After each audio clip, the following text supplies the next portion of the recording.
Bom, e a gente segue aqui falando de saúde, saúde da cabeça, da sua mente, com uma pergunta. Você já ouviu falar nos acumuladores, né? Aquelas pessoas que vão juntando objetos em casa, móveis, roupas, brinquedos, material reciclável, sucata, enfim, tudo aquilo que aparentemente não tem qualquer utilidade. Mas sabia que, às vezes, esse comportamento ele pode indicar um distúrbio, um transtorno? Bom, é sobre esse assunto que a gente conversa agora aqui no estúdio com a nossa convidada de hoje, a psiquiatra a doutora Fabiana Neri. Oi, doutora, bom dia, bem-vinda mais uma vez. Bom dia, Ricardo. Bom dia. Bom dia, Jéssica. Prazer tê-la aqui. Doutora, quando que ou em que momento que juntar objetos em casa, material reciclável, boneco, sucata, deixa de ser um hábito ou uma mania e passa a ser um sinal de um distúrbio? Ricardo, você falou uma coisa muito importante. Esse hábito dos acumuladores compulsivos, na verdade, é uma coisa que está sendo estudada recentemente, de 2013 para cá. Até então, era considerado um sintoma do transtorno obsessivo compulsivo. O TOC. O TOC, exatamente. Mas é uma doença tão específica e que traz prejuízos tão grandes que, a partir de 2013, ela foi considerada uma entidade, uma doença separada.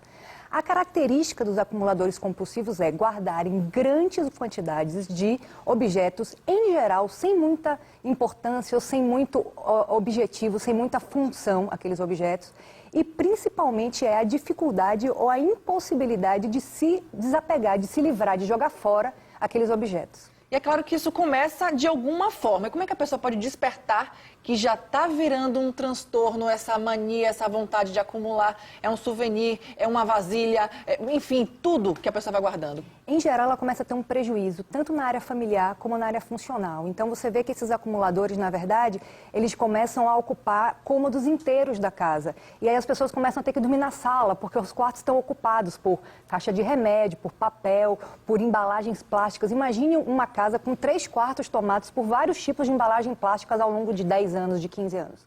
Uma coisa super importante que a família tem um papel fundamental é que, em geral, o paciente que é um acumulador compulsivo, ele não percebe que ele tem um problema e ele não considera aquela acumulação uma questão de saúde. Então, ele pode ficar doente, aquilo pode trazer bichos e insetos, além do prejuízo de você estar ocupando espaços que poderiam ser usados para outras questões. Doutora, nós vamos conhecer agora a história de um acumulador, conhecido como Seu Quinho, morador da Ribeira, aqui na capital, que vai juntando e foi juntando ao longo de 10 anos muita coisa em casa. Eu quero te convidar você de casa também para assistir com a gente aqui no telão. Vamos conferir então essa reportagem, doutora.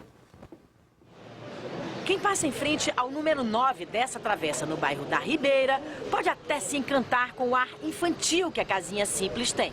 E é difícil imaginar o que está por trás dessa fachada. Bom, esse aqui é Seu Quinho. Ele mora aqui nessa casa há mais ou menos 10 anos, né, Seu Quinho? E ele topou, abriu as portas e vai mostrar pra gente como é que ele vive lá dentro. Desde esse tempo, Seu Quinho, o senhor junta material? Com certeza, sim, senhora. O que move o senhor? Por que o senhor junta tanta coisa aí na sua casa? Eu junto porque devagarzinho eu vou vendendo esse pouquinho. Nossa, Seu Quinho, o senhor tem noção de tudo isso que o senhor tem aqui, não? Mais ou menos, né? Difícil abrir caminho aqui dentro. Paredes, cômodos, cada pedaço da casa é ocupado. Nem conseguimos chegar ao banheiro, nem à cozinha. Tem de tudo: sucatas, colchões, pilhas e pilhas de roupas e centenas de cacarecos. São mais de 10 anos juntando coisas velhas. Seu Quinho diz que quase tudo aqui é doação. Algumas coisas ele cata na rua. De tanto acumular, não sobra espaço nem para ele. Onde é que o senhor dorme, Seu Quinho? Eu durmo aqui, eu mesmo programei essa cama aqui. Eu digo, eu vou fazer uma cama de solteiro aqui, porque o quarto já tá cheio. Eu ganho muitas camas de solteiro aí, eu vou fazer aqui na sala que está mais aberto. Desde o ano passado, uma equipe que envolve órgãos de saúde, limpeza e assistência social da prefeitura monitora 19 casos de acumuladores compulsivos como parte da luta contra o Aedes aegypti. Tem um foco muito grande de acumuladores aqui na Cidade Baixa, então está sendo feito todo um trabalho em parceria com as unidades da prefeitura para a gente conseguir eliminar estes focos também que existem nesses imóveis. Foi com a ajuda de Seu Quinho que 8 agentes de limpeza arregaçaram as mangas e começaram o trabalho de retirada de todo o material. Quantos caminhões vão ser necessários? Uns 8 a 9, por aí. É muito lixo? Muito lixo tem. Você já viu coisa igual antes?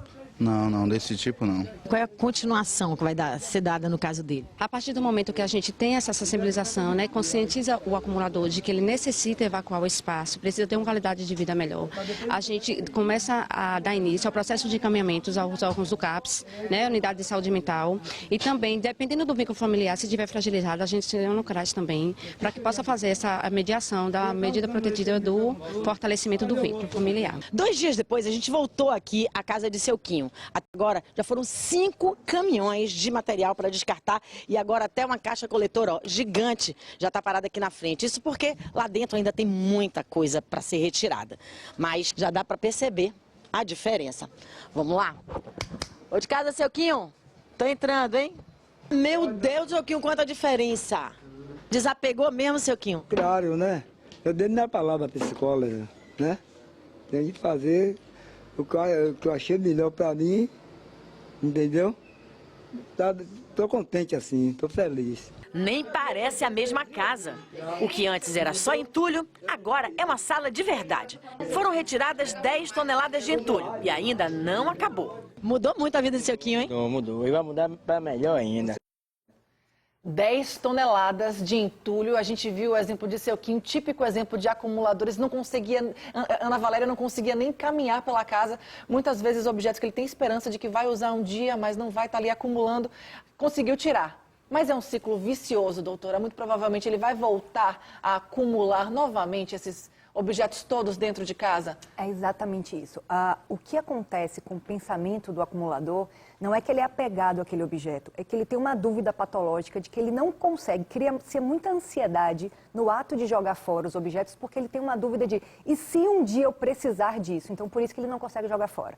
Então, o que acontece é que, além de você ter um descarte controlado, como foi mostrado na reportagem, com a ajuda de uma equipe multiprofissional, mas, além disso, tem que se ter todo um trabalho para evitar que o acumulador volte a juntar esses objetos inúteis, como trabalhos com psicoterapia, trabalhos com medicação psiquiátrica, acompanhamento desse paciente por uma equipe multidisciplinar e monitoramento do ambiente domiciliar. Isso é fundamental. Em geral, é uma doença crônica, de difícil controle e que tende a piorar com a avançada idade.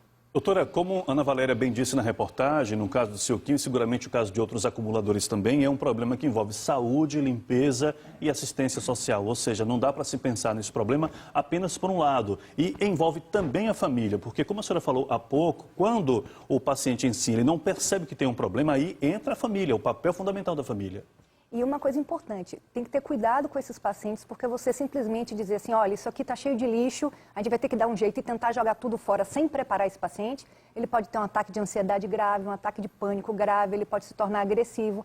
Então, não é o que a gente recomenda. A gente recomenda realmente que se a família perceber que ele tem alguma questão relacionada à acumulação, que entre em contato com uma equipe de saúde, os CAPs estão aí disponíveis para ajudar essas famílias, para saber qual a melhor maneira de abordar esse paciente. Até porque, se o familiar chegar, vamos nos livrar desse monte de lixo, para ele aquilo não é lixo. Aquilo ali é apego, né? Tem amor por todos aqueles objetos. E diga uma coisa, doutora, além da questão da saúde mental, tem a questão da saúde física mesmo da pessoa, do acumulador. Porque a gente viu na reportagem, tinha um móvel já comido pelo cupim, tinha muito mosquito também na casa dele, né? Tudo isso acaba... mofo, ratos, questões sanitárias mesmo de perigo para ele e para quem vive ao redor. Isso é uma coisa importante também, a gente pensando em viver em comunidade, uma casa cheia de objetos inúteis e acumulando, impossibilidade de limpar a casa da maneira adequada, sem dúvida nenhuma vai prejudicar o paciente e quem mora perto. Recebemos hoje aqui no estúdio do Jornal da Manhã a médica psiquiatra, a doutora Fabiana Neri, falando desse assunto fundamental. Como disse a doutora, tem os CAPs aí, né, doutora, que dão essa assistência às pessoas que, por acaso, venham passar problemas desse tipo, dessa natureza, né? Exatamente. Tem unidades em Cajazeiras, em Piatã, Pernambués, Rio Vermelho, por toda a cidade tem os CAPs. É só você procurar o seu atendimento gratuito ou então indicar também um parente que esteja precisando de ajuda. Obrigada, doutora. Bom dia para a senhora, viu? Bom dia. Obrigada, Ricardo e Jéssica, pelo convite mais uma vez. Prazer Tchau, tchau. sempre.